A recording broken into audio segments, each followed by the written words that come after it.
March 8, an international flight took off from Malaysia.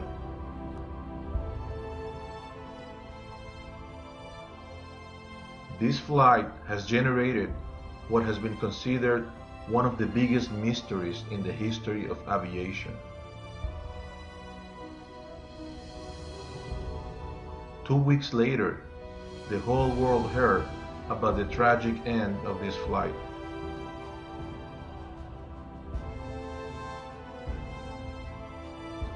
But within this sad and heartbreaking story, where 239 people lost their lives, we have been able to see a ray of light.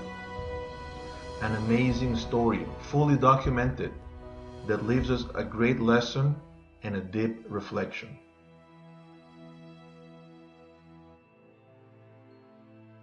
A non-observant Jewish businessman, Andy, emailed his travel agent, an Orthodox Jew, to reserve tickets for his upcoming business trips.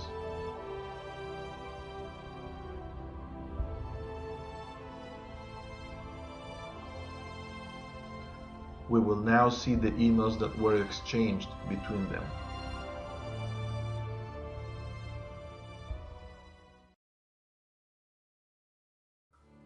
Andy emailed his travel agent his desired itinerary.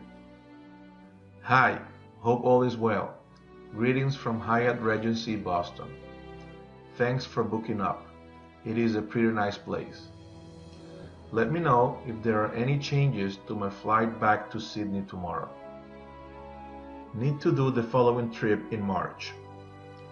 March 1st, Sydney to Hong Kong. March 3rd, Hong Kong to Kuala.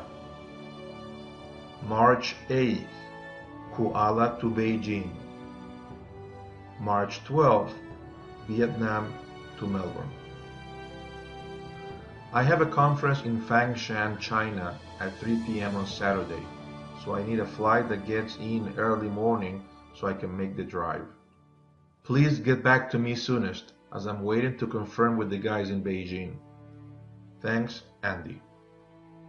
The travel agent, an Orthodox Jew, proposed the following business class itinerary, slightly altering the Kuala Lumpur-Beijing flight from Saturday to Friday. Andy, thanks for the inquiry and your continuous business. I know you're a fan of direct flights. Here's the most direct options I can offer you. The price will be $3,890. Kuala Lumpur to Beijing, Friday, March 7th. Departure 12:35 a.m. Arrival 6:30 a.m.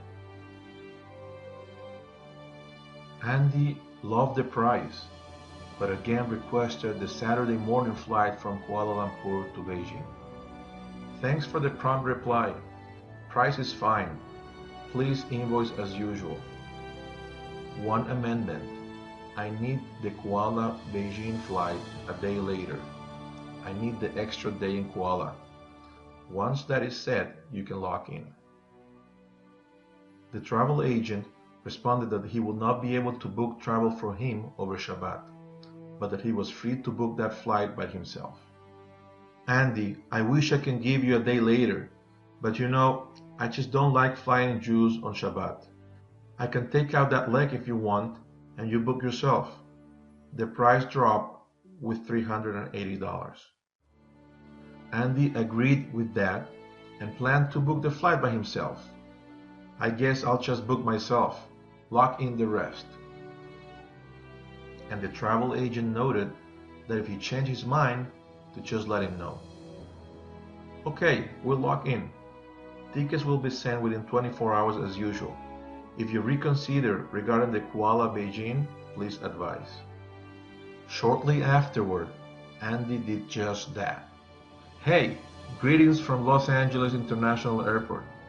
Will board my Delta flight in 55 minutes. I reconsidered. You are right. I should be more observant. I'll manage without that day in Kuala. Since I'll have an extra night in PEK, any recommendations for a Good Friday night dinner in Beijing? And the travel agent recommended a place to get a nice kosher meal and booked him the original proposed itinerary, flying from Kuala Lumpur to Beijing on Friday early morning instead of Saturday. Okay, glad to hear. Try this website. That Saturday, the 8th of March, was when the flight of Malaysia tragically disappeared.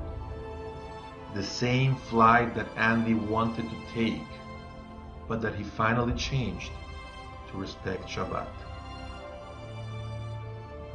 The travel agent is in Israel and reads this email once Shabbat is over.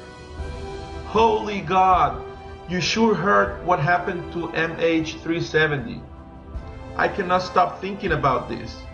This is a true miracle for the books. You are a true lifesaver. I cannot think anymore. We'll talk later this week. Don't know how to thank you enough. Now please change my return. I'm not stepping on a Malaysia flight in my life. And the travel agent wrote back, equally in shock at the realization of Shabbat saving his client's life. Andy, I'm so happy for you. Not I am the lifesaver. God and Shabbat were your lifesavers. You owe them something. Indeed, due to the travel agent worrying about the religious observance of a fellow Jew, Andy was persuaded into flying on Malaysia Air 370 exactly one day prior to the ill-fated flight he wanted to take. We regret the tragic loss of 239 lives. But at the same time, we thank and praise Hashem that they were not 240. More than the Jews have kept Shabbat, Shabbat has kept the Jews.